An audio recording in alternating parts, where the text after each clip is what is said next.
మీ life స్ట్రగుల్‌లా ఉందా? మీ స్టోరీలా ఉందా? అయితే ఈ బుక్ మీదే అనుకుంటా. లైఫ్‌లో స్ట్రగుల్స్, ఈఎంఐ, కంపారిజన్స్ ఇవన్నీ ఉన్నాయి గదా! అయితే ఈ బుక్ మీ స్టోరీనే అండి. ఏంటా అనుకుంటున్నారా? ఏం లేదండి. 'మిడిల్ క్లాస్ మ్యాడ్‌నెస్' అని ఈ బుక్. ఇది బుక్ కాదండి. మనందరు జీవించే లైఫ్ డైరీ. మార్నింగ్ అలారం నుండి నైట్ స్లీప్ వరకు కెరీర్ ప్రెషర్ అని, సొసైటీ ఎక్స్‌పెక్టేషన్స్ ఇంకా బెటర్ అవ్వాలనే కాన్స్టెంట్ రేస్‌లో ఉన్నాం. ఈ బుక్‌లో హీరో ఎవరంటే మనమే. సుధాకర్ మిడిల్ క్లాస్ లైఫ్‌ని హ్యూమర్‌తో, ఆనెస్టీతో మిర్రర్ లాగా చూపించారు. నవ్వుకుంటాం కానీ నిజంగా తగిలేస్తది.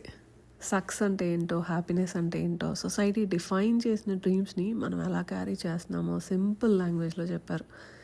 ఇది ఒక ఆటోబయోగ్రఫీ కానీ అందరి స్టోరీలా ఉంటుందండి. ఈ బుక్‌లో గ్రేట్‌నెస్ ఏంటంటే జడ్జ్ చేయలా, ప్రీచ్ చేయడు, కానీ జస్ట్ అర్థం చేసుకుంటాడు. మిడిల్ క్లాస్‌లో పుట్టడం చాయిస్ కాకపోవచ్చు కానీ ఆ మ్యాడ్‌నెస్‌ని అర్థం చేసుకోవడం మటుకు ఒక ఫ్రీడమ్ అండి. I definitely highly recommend this book. ఒక్కసారి చదివి చూడండి. You will be feeling like yeah! ఇది నా స్టోరీనే అని అనిపిస్తది.